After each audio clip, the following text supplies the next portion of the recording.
اعوذ باللہ السمیع العلیم من الشیطان الرجیم بسم اللہ الرحمن الرحیم یا ایہا الذین آمنوا لا ترفعوا اصواتکم فوق صوت النبی صدق اللہ العظیم وصدق رسولہ النبی الکریم ونحن على ذلك لمن الشاهدين والشاكرين والحمد لله رب العالمين إن الله وملائكته يصلون على النبي يا أيها الذين آمنوا صلوا عليه وسلموا تسليما اللهم صل على سيدنا ومولانا محمد معدن الجود والكرم وعلى آلہ وصحبہ وبارک وسلم۔ حمد و صلاۃ کے بعد عزیز دوستو، بزرگوں اور بھائیوں، قرآن پاک میں اللہ کریم نے ارشاد فرمایا ہے کہ یا ایھا الذین آمنوا لا ترفعوا اصواتکم فوق صوت النبی، فرمایا اے ایمان والو اپنی آوازیں میرے نبی پاک علیہ السلام کی آواز سے پست رکھو، وَلَا تَجْهَرُوا لَهُ بِالْقَوْلِ كَجَهْرِ بَعْضُكُمْ لِبَعْضٍ، اور نبی پاک علیہ السلام کے سامنے اس طرح زور سے بات نہ کرو جس طرح تم آپس میں کرتے، أَن تَحْبَطَ أَعْمَالُكُمْ وَأَنْتُمْ لَا تَشْعُرُونَ، فرمایا تمہارے سارے اعمال ضائع کر دیے جائیں گے اور تمہیں پتہ بھی نہیں چلے گا۔ دنیا میں کوئی ایسا ترازو تیار نہیں ہوا جس میں آواز کا وزن تولا جا سکے، اور کوئی ایسا پیمانہ نہیں جس سے آواز کا وزن ناپا جا سکے۔ یہ خاصا مشکل کام ہے۔ آپ کیسے کوئی انسانی گلے میں یہ تو لگا نہیں ہوا کہ والیوم اتنا کر لیں گے تو آواز اتنی ہے، تھوڑا بڑھا لیں گے تو اتنی ہے۔ اس کے باوجود حکم دے دیا گیا کہ جب تم نے میرے محبوب علیہ السلام کے پاس آنا ہے تو پھر تم نے غور کر لینا ہے تمہاری آواز میرے نبی کی آواز سے اونچی نہیں ہونی چاہیے۔ حضرت ثابت بن قیس رضی اللہ تعالیٰ عنہ ایک صحابی تھے۔ حضرت ثابت بن قیس رضی اللہ تعالیٰ عنہ نبی کریم علیہ السلام کے صحابی تھے، تو انہیں ثقل سماعت کا مسئلہ تھا، تھوڑا سا اونچا سنتے تھے۔ جو آدمی اونچا سنتا ہے نا وہ بولتا بھی اونچا ہی ہے۔ اونچا سنتے تھے تو پھر بولتے بھی اونچا ہی تھے، تو چونکہ ذرا اونچا بولتے تھے تو اب آپ اس بات کو سمجھ لیں، اس شان نزول کی روشنی میں اس آیت کو سمجھیں کہ وہ جان بوجھ کے اونچا نہیں بولتے تھے، مجبور تھے، مجبوراً اونچا بولتے تھے، لیکن رب کریم کو یہ ادا بھی پسند نہیں آئی۔ فرمایا مجبوری جتنی بھی ہو میرے نبی کا ادب قائم رکھنا ہے، ادب تم نے قائم رکھنا ہے۔ حضرت ثابت بن قیس رضی اللہ تعالیٰ عنہ نے جب یہ بات سنی تو وہ اپنے گھر کے کونے میں بیٹھ کے رونا شروع کر دیا، بڑے دن روتے رہے، بڑے دن بڑی تکلیف میں رہے کہ یار یہ مجھ سے کیا ہو گیا، میں حضور کی بارگاہ میں اونچا بول بیٹھا ہوں۔ روئے اور بڑی شدت کے ساتھ آہوزاری کی۔ جب 2-3 دن تشریف نہ لائے، حاضر نہ ہوئے، تو اللہ کے رسول صلی اللہ علیہ وسلم نے ان کے محلے کے لوگوں سے، صحابہ سے فرمایا کہ ثابت نہیں آ رہے۔ عرض کی حضور وہ تو روتے رہتے ہیں سارا دن اور بڑے پریشان ہیں۔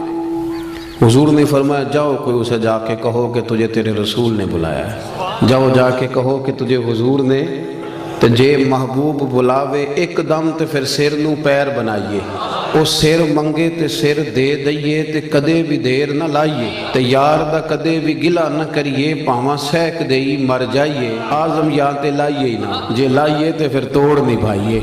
پیغام گیا سرکار کا تو دوڑے آئے اور آ کے حضور کے قدموں میں بیٹھ گئے، رو پڑے، کہنے لگے حضور میں جان بوجھ کے نہیں کرتا تھا، میں مجبور ہوں، میں تکلیف میں ہوں۔ میرے رسول کریم صلی اللہ علیہ وسلم نے کہا اٹھ ذرا میرے گلے سے لا، اور فرمایا اگر تو میرا اتنا اکرام کرتا ہے، اتنی تعظیم کرتا ہے تو پھر سن، اللہ تجھے 3 نعمتیں عطا کرے گا۔ وہ جو بے ادبی کرنے والے تھے ان سے کہا ان تحبط اعمالکم، تمہارے اعمال ضائع ہو جائیں گے، اور ادب کرنے والوں سے کیا کہا؟ فرمایا اللہ 3 نعمتیں دے گا۔ کون کون سی؟ حضور فرمانے لگے رب تجھے عزت والی زندگی عطا کرے گا، اور رب تجھے شہادت کی موت دے گا، اور قیامت کے دن بغیر حساب کتاب جنت عطا کرے گا۔ یہ دور جب سے تیزی سے بڑھا ہے نا آگے، تو لوگوں نے محنت کر کے بے ادبیاں پروموٹ کی ہیں، کوشش کی گئی ہے بے ادبی پروموٹ کرنے کی۔ ہمارے ہاں یونیورسٹی کے پڑھے لکھے لوگوں سے لے کر دیہاتوں کے عام لوگوں تک ادب والا معاملہ نہ بڑا خراب ہو گیا. یعنی ہمارے لیے مسئلہ ہی کوئی نہیں، جس کی مرضی عزت اچھال دیتے ہیں، مسئلہ ہی کوئی نہیں. بے ادبی تکلیفوں کو جنم دیتی ہے. کچھ لوگ کہتے ہیں جی مطلب میں نے بات ہی کی ہے، کیا ہو گیا ہے؟ بھئی بات ادب سے کرو گے تو اس سے مٹھاس پھیلے گی، اور بے ادبی سے کرو گے تو اس سے تعلق خراب ہوگا. ہمیں نہ بات کرنے کا سلیقہ رہا، نہ ملنے کا سلیقہ رہا، نہ آنے جانے کا رویہ ٹھیک رہا، اس سے خرابی ہونے لگتی ہے. آپ دیکھیں نا، ماں باپ کو بندہ پیسے دے، لاکھوں میں خرچہ دے، کپڑے خرید کے دے، سارے کام ان کے کرے، لیکن کبھی مہینے میں ایک دفعہ بے ادبی بھی کر لے، وہ راضی رہیں گے؟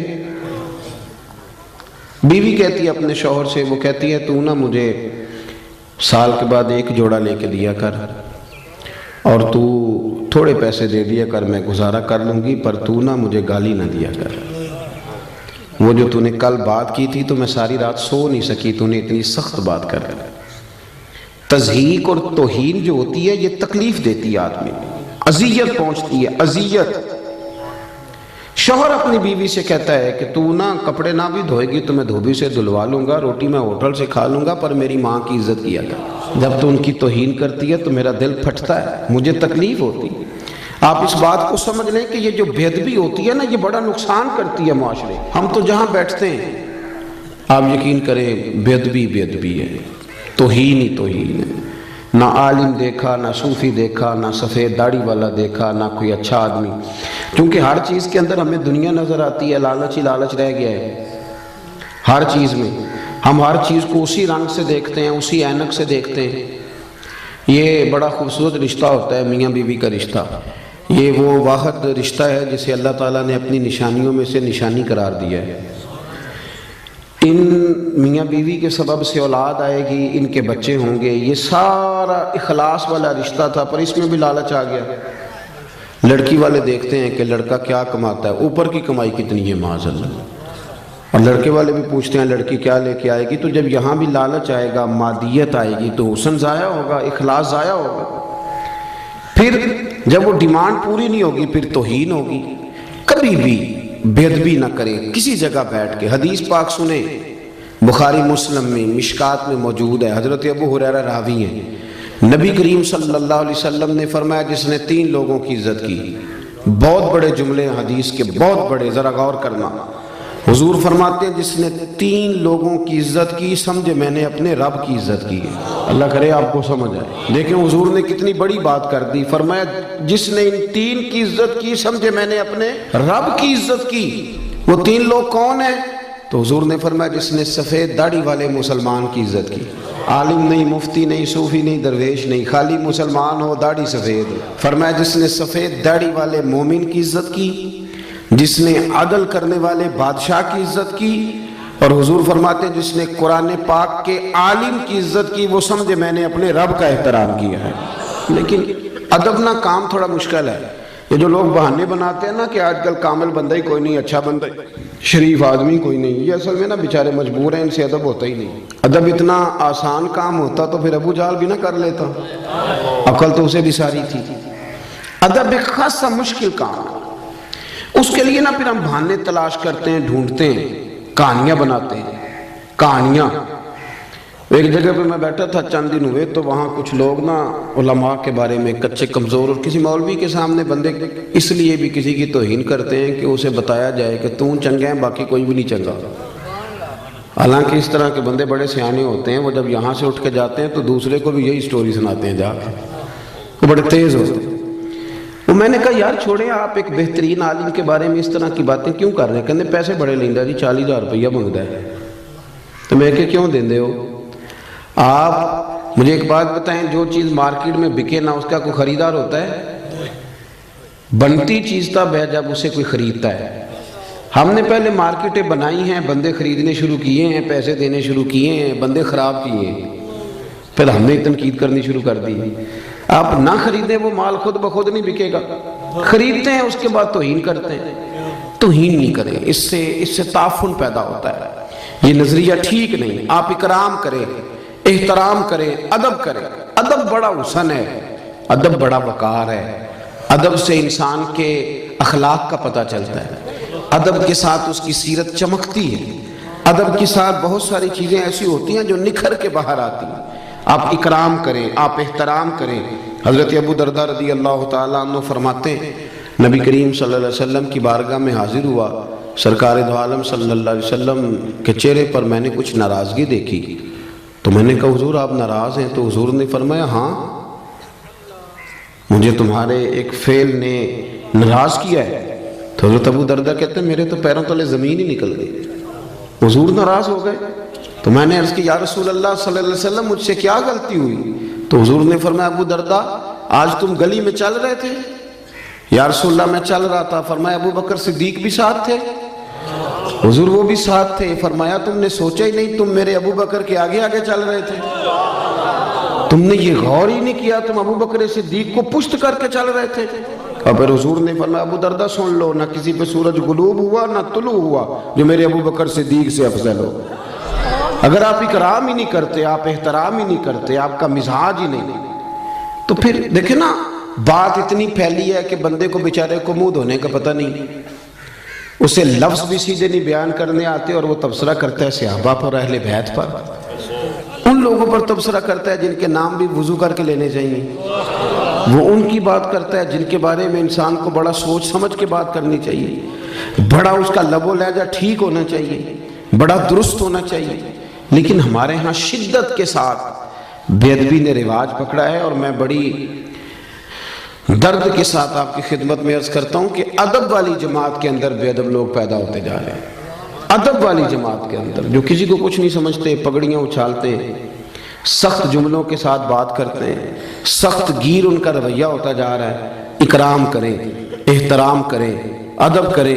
میرے رسول کریم سید عالم صلی اللہ تعالیٰ علیہ وآلہ وسلم کے صحابہ ادب کے معاملے میں وہ سمجھتے تھے کہ یہ مقام ادب ہے، پھر وہ وہاں ادب ہی کرتے تھے۔ حضرت عمر فاروق اپنے مزاج کے لحاظ سے سخت تھے، اصول پسند تھے، کوئی آدمی قریب نہیں جا پاتا تھا، لیکن جہاں مقام ادب آتا تھا تو حضرت عمر بھی وہاں جھک جایا کرتے، جہاں مقام ادب آتا تھا وہاں جناب عمر بھی جھکتے تھے۔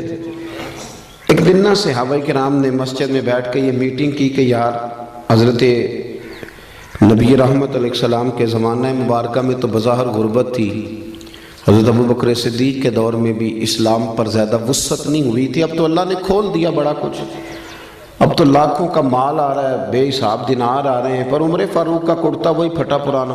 آپ کو پتہ ہے نا پیسے آ جائیں تو بال بھی مشورہ دین لا پیندے کہ بعد ہی دور بدل گیا ہے، تو کہا جناب وہی پھٹا پرانا کرتا، اور پھر 50 ہزار دینار حضرت عمر کے حصے میں آئے ہیں۔ جب بدری صحابہ کو طائف ملے تو عمر مسجد سے نکلتے ہیں تو گھر جانے تک سارے پیسے بانٹ دیتے ہیں، تو عمر سے کہنا ہے کرتا ہی بدل لے۔ یہ مسجد میں میٹنگ ہو گئی، طے ہو گیا، کہنا ہے جی کہنا ہے، کہنا چاہیے کہنا چاہیے۔ ایک صحابی بولے، کہنے لگے کہنا تو چاہیے پر وہ شعر بھی بتاؤ جو عمر سے بات کرے گا، کوئی بندہ جو حضرت عمر سے بات کرے وہ بھی بتائیں۔ تو صحابہ کہنے لگے ایک بندہ ہے، وہ کہیں گے تو عمر مان جائیں گے۔ وہ کون ہے؟ کہا مولا علی شیر خدا کرم اللہ تعالی وجہ الکریم۔ ان کی بڑی قربتیں ہیں آپس میں، بڑا پیار ہے، علی کہیں گے تو عمر مان جائیں گے۔ کٹھے ہو کے جناب مولا علی شیر خدا سے عرض کی کہ آپ حضرت عمر سے کہیں کہ کرتا بدل لیں۔ حضرت علی کہنے لگے بات تمہاری ٹھیک ہے، اور یہ بھی ٹھیک ہے کہ عمر میرا بڑا حیا کرتے ہیں، اور یہ بھی ٹھیک ہے کہ جیسے میں کہوں گا ویسے وہ کر لیں گے، پر کوئی اور بات ہوتی تو میں کہہ دیتا، یہ والی بات میں نے بھی کوئی نہیں کہنی۔ یہ میں عمر کی طبیعت کو، مزاج کو، ان کی میں جانتا ہوں روح کی غذا کیا ہے، یہ نہیں میں نے بات کرنا۔ انہوں نے کہا جی پھر کیا مطلب ہوا کہ عمر فاروق سے کوئی بات کر ہی نہیں سکتا؟ تو حضرت علی کہنے لگے ایسی بھی بات کوئی نہیں، میں تمہیں ایک ہستی بتاتا ہوں، وہ جیسے کہیں گی عمر ویسے کریں گے۔ کہا وہ کون؟ تو جناب علی کہنے لگے سیدہ عائشہ صدیقہ۔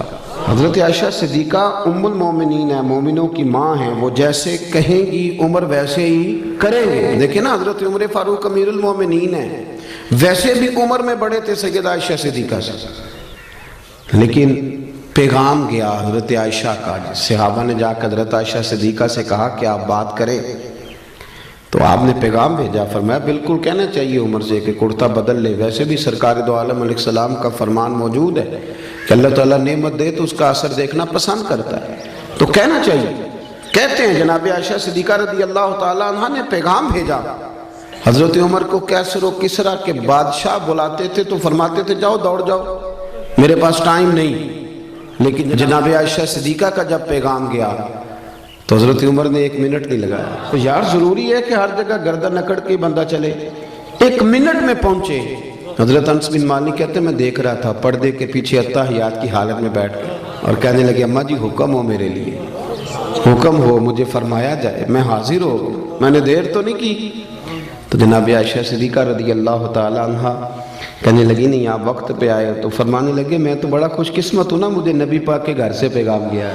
ہمارا نا آہستہ آہستہ رویہ آہستہ آہستہ لوگوں کا خراب ہوتا جاتا ہے، ہم اپنی مرضی سے بولتے ہیں، اپنی مرضی سے چلتے ہیں، ہمارا طریقہ کار، اور کچھ ادب سکھانے والے وہ بھی بڑے انوکھے ہیں، انہوں نے ادب سکھایا مریدوں کو، پر یہ کہا ہے کہ صرف میرا ہی کرنا، اس کے علاوہ کسی اور کا، یہ بھی بہت بڑا رٹا ہے، ادب کرنا تو صرف میرا کرنا۔ یہ تو آپ نے قید کر دیا لوگوں کو، یہ آپ نے ادب نہیں سکھایا، یہ تو آپ نے اپنا طواف کرنے کا طریقہ بتلایا ہے۔ حضرت عمر فاروق حاضر خدمت ہیں، اتحیات کی حالت میں بیٹھے ہیں، جناب عائشہ صدیقہ رضی اللہ تعالی عنہ فرمانے لگی اے عمر فاروق صحابہ کی خواہش ہے کہ آپ نیا کرتا پہننے، بڑے بڑے حکم کرے میں کرتا ہوں۔ جناب سیدہ عائشہ صدیقہ رضی اللہ تعالیٰ عنہ نے کہا کہ ٹھیک ہے آپ کل نیا کرتا بنوا کے پہنے۔ اماں جی ٹھیک ہے، ایک بات کرنے کی اجازت ہے؟ تو جناب عائشہ صدیقہ رضی اللہ تعالیٰ عنہ فرمانے لگے کیجئے۔ تو حضرت عمر فرمانے لگے اماں جی یہ جو میں نے کرتا پہنا ہوا ہے نا جس کو پیوند لگے ہوئے ہیں، یہ میں حضور کے زمانے میں بھی پہنتا تھا، یہ میں ابو بکر صدیق کے زمانے میں بھی پہنتا تھا، میں اسی حال میں ان کے ساتھ رہا، میں نے اسی طرح ان کے ساتھ وقت گزارا، یہی میرا انداز رہا، اور اسی طرح ہم اکٹھے بیٹھتے تھے، یہ میری یادیں ہیں، یہ میرا رنگ ہے، یہ میرا اصل ہے۔ اور کچا رنگ للاری والا جڑا چڑھدا لیندا رہندا، اے عشق تیرے دا رنگ محمد چڑھ جائے پھر نہیں لیندا، یہ میرا اصل ہے۔ اگر مجھے اجازت دے دی جائے تو نظر ایک ویسے کروں گا میں وہی جو آپ حکم کریں گی۔ جناب عائشہ نے جب یہ بات سنی تو رو پڑی، پلو بھیگ گیا آنسوؤں سے، کہنے لگی عمر آپ جائیں جیسے آپ کا دل کرے آپ کریں، پر ایک بات میری سمجھ میں آ گئی ہے، رب نے آپ کو بڑا ہی ادب عطا کیا ہے، آپ بڑے اکرام والے۔ آپ یقین کریں وہ جن لوگوں کا بڑا دعویٰ ہے نا ادب کرنے کا، ان کے بھی جملوں سے ادب نظر آتا ہے، عمل سے ادب نظر نہیں آتا۔ وہ پہلے اینک لگاتے ہیں اچھی طرح تنقید کی، اچھی طرح اوپر سے لے کر نیچے تک بندہ پرکھتے ہیں کہ اگر کوئی کمزوری نظر آ گئی ہے تو پہلے میں بچ جاؤں، قریب نہ مجھے جانا پڑے، میں تنقید کروں، پہلے وہ اینک لگاتے ہیں۔ اور پھر بھی اگر کوئی ان کی پہنچ پہ پورا اتر ہی آئے تو پھر بھی جو ان کا انداز ہے وہ انداز بتاتا نہیں کہ ان کے اندر ادب ہے، تھوڑا سا ترک ہوتا ہے، تھوڑی احتیاط ہوتی ہے، تھوڑا ایک سلیقہ ہوتا ہے، اور بات کرنے میں، چلنے میں، اٹھنے میں۔ حضرت امام مالک رحمۃ اللہ تعالیٰ علیہ کے دروازے پہ کوئی آ کے دستک دیتا تو آپ فرماتے جاؤ پوچھو کوئی فقہی مسئلہ پوچھنے آیا یا حدیث پاک سننے آیا ہے؟ تو لوگ جا کے پوچھتے عرض کرتے حضور، وہ کہتا ہے میں نے نبی پاک علیہ السلام کی حدیث سننی ہے، تو امام مالک اٹھتے، پہلے غسل کرتے، پھر جبہ پہنتے، پھر امامہ باندھتے، پھر خوشبو لگاتے، پھر ایک بندہ سامنے بیٹھا، آپ ذرا غور کریں، ایک بندہ سامنے بیٹھا حدیث پوچھنے آیا ہے، تو امام صاحب اس کے ساتھ نہیں بیٹھتے تھے بلکہ ممبر پہ بن سنور کے سج کے ممبر پہ بیٹھتے تھے، اور پھر کہتے تھے اب میں تمہیں رسول اللہ کی حدیث سناتا ہوں، اب میں تمہیں حدیث سناتا ہوں، یہ حدیث کا ادب ہے، یہ اس کا اکرام ہے، یہ اس کی تعظیم ہے۔ اپنی طبیعت میں ادب لائیں، بات کریں تو ذرا سنبھل کر، گفتگو کریں تو ذرا سوچ کر۔ جب آپ کسی کا اکرام کرتے ہیں، جب آپ کسی کا احترام کرتے ہیں، حضرت خواجہ نظام الدین صاحب محبوب الہی رحمۃ اللہ علیہ سے آ کے ایک شخص نے کہا حضرت صاحب میرا پیر کامل نہیں، میں نے آپ سے بیعت کرنی ہے، تو آپ فرمانے لگے تجھے کیسے پتا چلا وہ کامل نہیں؟ کامل کا پتہ بھی تو کسی کامل کو چلتا ہے نا، پہلے تو نے یہ دعویٰ کیا ہے کہ میں کامل ہوں، اس لیے تو پتہ چلا نا۔ آپ فرمانے لگے کچھ شرعی قباحت، کہنے لگا جی نہیں شریعت میں تو کوئی ایسا مسئلہ نہیں، شریعت کے دائروں پر پورے اترتے ہیں۔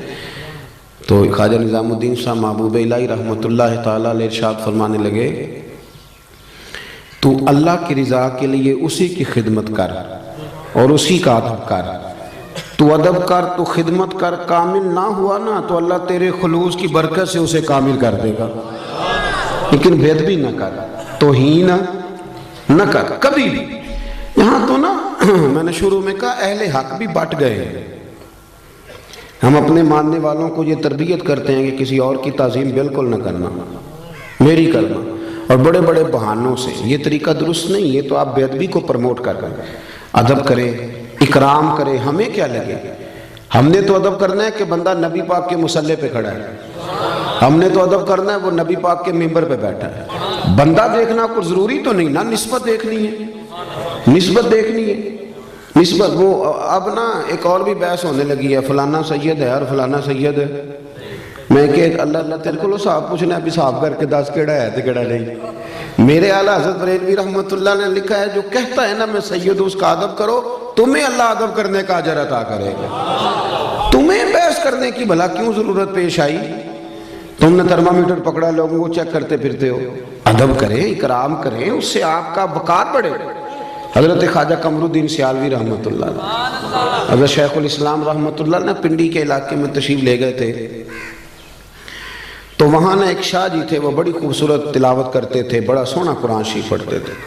تو حضرت جب جاتے تھے تو ان کے پیچھے نماز پڑھتے تھے، بزرگ عالم تھے، تو ان کے پیچھے نماز پڑھی، کچھ اور علماء بھی ساتھ تھے۔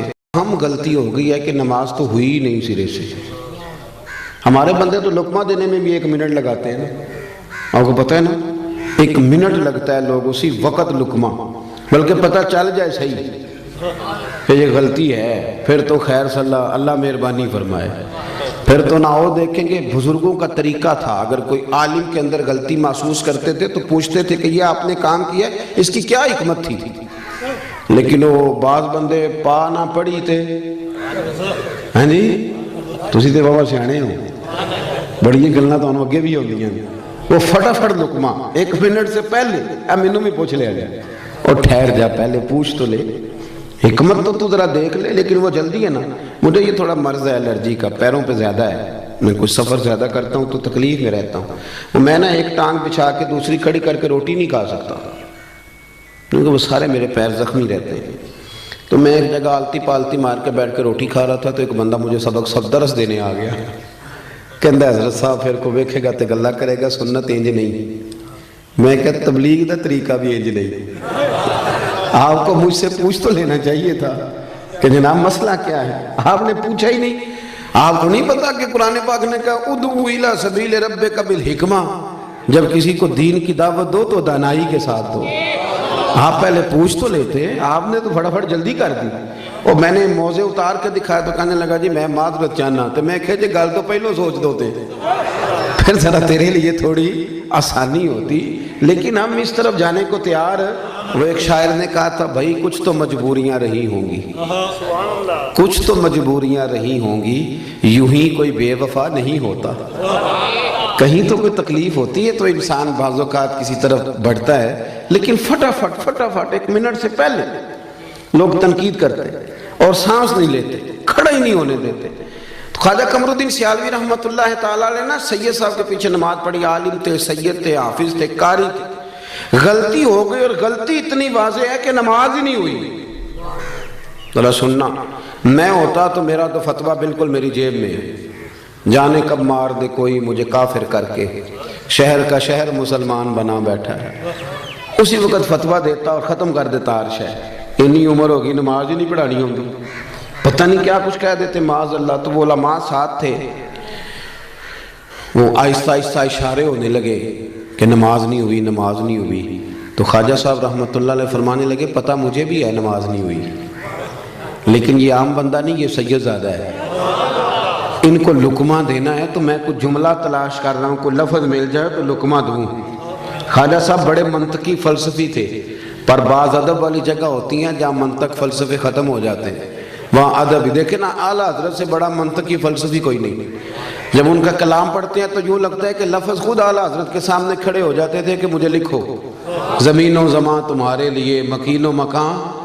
اب ذرا دیکھیں تو یہ ایک سیل رواں ہے، لیکن جب سادات کی بات آئی، جب ادب کی بات آئی، جب بات ختم ہو جاتی ہے نا تو پھر بندہ کہتا ہے کیا ہی بات ہے، لفظ ختم ہو جائے تو پھر بندہ کہتا ہے اعلیٰ حضرت بھی فرماتے ہیں کیا بات رضا اس چمنستان کرم کی، زہرا ہے کلی جس میں حسن اور حسین پھول۔ خواجہ صاحب رحمۃ اللہ تعالیٰ علیہ کہنے لگے یہ عام بندہ نہیں نا، سید ہے اور عالم ہے، ان کو لقمہ بھی دینا ہے تو ذرا ہوش سے دینا ہے، ادب سے دینا ہے، ادب سے۔ کہنے لگے ٹھہر جاؤ ذرا، مجھے لفظ تلاش کر لینے دو، کوئی لفظ ملتا ہے تو پھر شاہ جی کو بتاتا ہوں کہ نماز نہیں ہوئی۔ تھوڑی دیر کے بعد فرمانے لگے لو بھئی علماء کرام لفظ مل گیا۔ اب میں شاہ جی کو لقمہ دینے لگا، جیب سے 100 کا نوٹ نکالا، آگے بڑھے، شاہ جی کو نذرانہ دیا، پھر ہاتھ چومے، اور دیکھو لقمہ دینے کا انداز۔ فرمانے لگے شاہ جی آپ نے نماز پڑھائی ہے، مزہ بڑا آیا ہے، نماز آپ نے پڑھائی ہے، مزہ بڑا آیا ہے، ذرا یہی نماز ایک دفعہ دوبارہ نہیں پڑھا دیتے؟ مزہ بڑا آیا، ذرا یہی نماز ایک دفعہ دوبارہ نہیں پڑھا دیتے؟ شاہ جی بڑے سیانے تھے، کہنے لگے لگ رہا تھا مجھے کہ نماز نہیں ہوئی، لیکن چلیں آپ نے بتایا ہے تو میں سمجھ گیا ہوں کہ آپ نے مسئلہ بھی بتا دیا ہے اور ادب بھی قائم رکھا ہے، بات بھی سمجھا، بے ادبی نہ کرے زندگی میں، توہین نہ کرے۔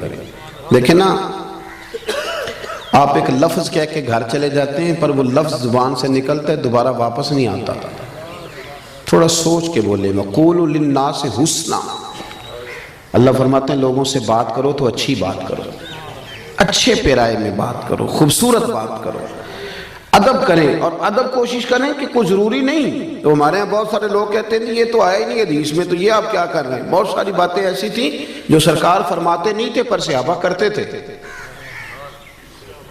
حضرت اسلم بن شریح رضی اللہ تعالیٰ عنہ حضور کے صحابی ہیں، ان کی ڈیوٹی تھی نبی پاک کے گھوڑے پر کجاوا باندھنے کی، تو رات کو پوچھ لیتے تھے کہ یا رسول اللہ صلی اللہ علیہ وسلم صبح کہیں جانا تو نہیں؟ تو اگر حضور فرماتے ہیں ہاں جانا ہے تو وہ اس وقت گھوڑے پہ کجاوا باندھ کے تیار کر کے پیش کر دیتے۔ ایک دن رات کو پوچھنے لگے کہ حضور کہیں جانا ہے، فرمایا فجر پڑھ کے جانا ہے۔ حضور نے فجر کی نماز پڑھائی، باہر نکلے تو گھوڑا تیار تھا، کجاوا بندھا ہوا تھا، اللہ کے محبوب گھوڑے پہ بیٹھے سفر کیا، واپس آئے تو فرمایا ذرا اسلم بن شریح کو تو بلاؤ۔ وہ حاضر خدمت ہوئے تو سرکار فرمانے لگے آج کجاوا تم نے نہیں باندھا، تو وہ رو پڑے، کہنے لگے سونیا میرے پیر باندھنے کا انداز بھی آپ کو پتہ ہے؟ تو حضور فرمانے لگے مجھے پتہ چل گیا ہے کہ یہ سٹائل تیرا نہیں ہے، آج تو نے نہیں باندھا۔ حضور نے کہا نہیں تھا، حکم نہیں دیا تھا، پر ان کا ادب کرنے کا طریقہ دیکھیں۔ عرض کرنے لگے یا رسول اللہ صلی اللہ تعالیٰ علیہ وسلم رات کو نا میرے اوپر غسل فرض تھا، جب میں صبح اٹھا ہوں تو غسل فرض تھا، اب اگر میں غسل کر کے کجاوا باندھتا تھا تو حکم ماننے میں دیر ہوتی تھی، اور یہ بھی بے ادبی ہے، اور حضور یہ میری غیرت گوارا نہیں کرتی تھی کہ میں نے غسل کرنا ہو اور میں آپ کے گھوڑے کو بھی ہاتھ لگاؤں اور گھوڑے کے کجاوے کو بھی ہاتھ لگاؤں، میں اس کو بھی بے ادبی سمجھتا ہوں، تو پھر میں نے کسی اور کی ڈیوٹی لگائی، کسی اور کی۔ کسی جگہ حکم نہیں تھا کہ تم نے غسل کرنا ہو تو میرے گھوڑے کو ہاتھ نہ لگانا، حکم نہیں تھا، پر وہ سمجھتے تھے کہ پائے نظر ہوش میں آ، یہ کوہ نبی ہے، آنکھوں سے بھی چلنا یہاں بے ادبی ہے۔ اپنی زندگی میں ادب کریں اور اکرام کے ساتھ، ادب کے ساتھ۔ علامہ اسماعیل حقی نے لکھا ہے، بس بات ختم کرنے لگا ہوں، علامہ اسماعیل حقی رحمۃ اللہ نے لکھا ہے کہ ایاز کا جو بیٹا تھا نا تو اس کا نام تھا محمد بن ایاز، تو سلطان محمود غزنوی جب اس کو آواز دیتے تھے تو بڑے پیار سے، بڑے میٹھے، اور محمد بن ایاز میری بات سنو۔ تو ایک دن آواز دی، کہنے لگے ایاز کے بیٹے ذرا آنا، ایاز کے بیٹے ذرا، تو ایاز دوڑ کے حاضر ہوا، کہنے لگا حضور غلام زادے سے کوئی غلطی ہو گئی ہے؟ کہا کیوں، کیا ہوا؟ کہنے لگے آج آپ نے نام نہیں لیا، آپ نے کہا ایاز کا بیٹا، پہلے تو آپ محمد بن ایاز کہتے تھے، حالانکہ وہ نام اس کے بیٹے کا تھا، حضور کا نہیں تھا، حضور کے نام پر نام رکھا تھا۔ لیکن محمود غزنوی کیا کہتے ہیں، یہ دیکھیں، یہ بیٹھتے تھے نا حضرت ابو الحسن خرقانی کی بارگاہ میں، تو وہاں سے ادب سیکھا تھا، میرا وضو نہیں تھا اس لیے میں نے یہ نام اپنی زبان سے ادا۔ تو اپنی زندگی میں نا آپ سمٹے، بڑا بد نصیب ہوتا ہے وہ بیٹا، بد نصیب ترین وہ بیٹا ہے کہ جس کی اماں اس کے ساتھ بات کرنے میں 100 دفعہ سوچتی ہے کہ کہیں بدتمیزی نہ کر دے، اس کا والد سوچتا ہے کہ پتہ نہیں کہاں سے بولے گا، کوئی غلط بات ہی نہ کر دے، سوچ سمجھ کے جس کے ماں باپ، استاد، مشائخ بھی کھل کے بات نہ کرے، اور وہ بڑا نصیبوں والا ہے۔ جس کا باپ بڑا جھڑکتا ہے پر وہ گردن جھکا کے رکھتا ہے، وہ گردن وہ کہتا ہے میرا والد ہے، مجھے مار بھی دے تو میرا باپ ہے۔ یہ خوش نصیب لوگ ہوتے ہیں، خوش نصیب کہ جن کے ماں باپ کو پتہ ہوتا ہے کہ یہ کبھی بے ادبی نہیں کرے گا۔ اور وہ بڑا بد نصیب ہے کہ جس کے بڑے یہ سوچتے ہیں کہ نہ جانے یہ کیا کرے گا، کہاں بات کرے گا۔ تو میری ساری گفتگو کا خلاصہ یہ کہ زندگی ادب والی بنائیں، پیار والی بنائیں، پریم والی بنائیں۔ ایک ہمارے ہاں اور آج کا ریت چلی ہے جی، وہ کعبے کی طرف ٹانگیں کرنا کون سا حدیث میں منع آیا ہے؟ اور فلانی چیز جی آپ تو جان بوجھ کے کر رہے ہیں۔ اور اللہ تعالیٰ خیر کرے، بہت سارے لوگ حرم شریف سے واپس آتے ہیں تو یہ کہانیاں سناتے ہیں آ کے۔ سن لیں، مشکات میں حدیث ہے، ایک شخص نے کعبے کی طرف منہ کر کے تھوک دیا تھا، کعبہ سامنے نہیں تھا، کعبے کی طرف، تو حضور نے فرمایا یہ کون ہے؟ یا رسول اللہ فلانی مسجد کا امام ہے۔ فرمایا آج کے بعد نماز نہ پڑھائے۔ نماز پڑھانے لگے تو لوگوں نے روک دیا، کہا آپ نماز نہیں پڑھائیں گے، نبی پاک علیہ السلام نے منع کیا۔ تو وہ حضور کی بارگاہ میں حاضر ہوئے، یا رسول اللہ آپ نے منع کیا؟ حضور نے فرمایا ہاں منع کیا ہے، تو نے میرے سامنے کعبے کی سمت منہ کر کے تھوکا۔ لفظ دیکھیں حدیث کے، حضور فرمانے لگے تو نے اللہ کو بھی اذیت دیا، اللہ کے رسول کو بھی اذیت دی۔ یعنی بے ادبی تو اذیت دیتی ہے، تکلیف، اور یہاں لوگ دلیلیں پوچھتے پھرتے ہیں، دلیلیں پوچھتے پھرتے ہیں۔ ادب کریں۔ کبھی بھی زندگی میں صحابہ، اہل بیت، تابعین، اولیاء، صوفیاء، علماء، حتیٰ کہ قاری، حافظ، ہمیں ادب کرنا ہے، ہماری ذمہ داری